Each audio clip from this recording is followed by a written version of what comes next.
এই ভিডিওতে জানতে পারবেন মৎস্য অধিদপ্তরের ক্যাশিয়ার পদের কাজ কি। একটি সরকারি চাকরি যা শুধু দায়িত্ব নয়, সঙ্গে আসে দায়িত্বশীলতার চ্যালেঞ্জও। কিন্তু কাজটা আসলে কি? বেতন কত? প্রমোশন আছে কি না? এই ভিডিওতে আমি আপনাদের দেখাবো সবকিছু, একদম রিয়েল টাকিসহ।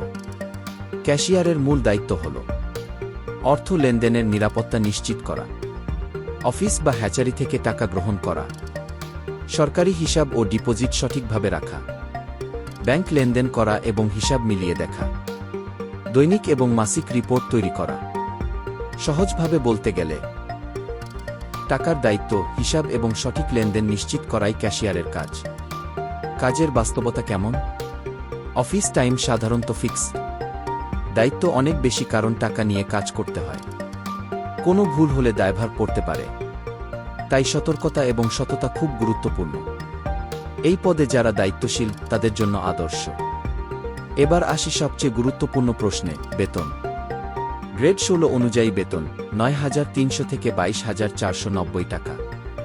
সাথে থাকে বাড়ি ভাড়া ভাতা, মেডিকেল সুবিধা, বছরে 2 বার ঈদ বোনাস। সব মিলিয়ে শুরুতে মোট আয় হয় 16 থেকে 20,000 টাকা। আর যাদের অভিজ্ঞতা আছে বা ব্যাংকিং স্কিল ভালো, তাদের জন্য ভবিষ্যতে বোনাস এবং অতিরিক্ত সুযোগও থাকে। ভবিষ্যৎ কেমন? ক্যাশিয়ার পদ থেকে প্রমোশন হতে পারে হিসাব সহকারী বা স্টাফ অফিসার। প্রমোশন সময়সাপেক্ষ, সাধারণত 5-10 বছরের মধ্যে।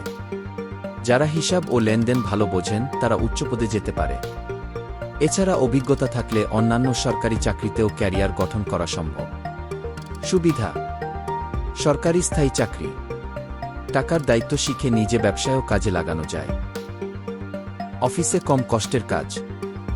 অসুবিধা: ভুল করলে দায়ভার পড়তে পারে, দায়িত্বশীল হওয়া বাধ্যতামূলক।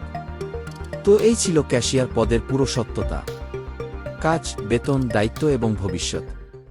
আপনি কি এই চাকরির জন্য প্রস্তুত? কমেন্টে জানাবেন। আর সরকারি চাকরির রিয়েল তথ্য পেতে চ্যানেলটি সাবস্ক্রাইব করে রাখুন।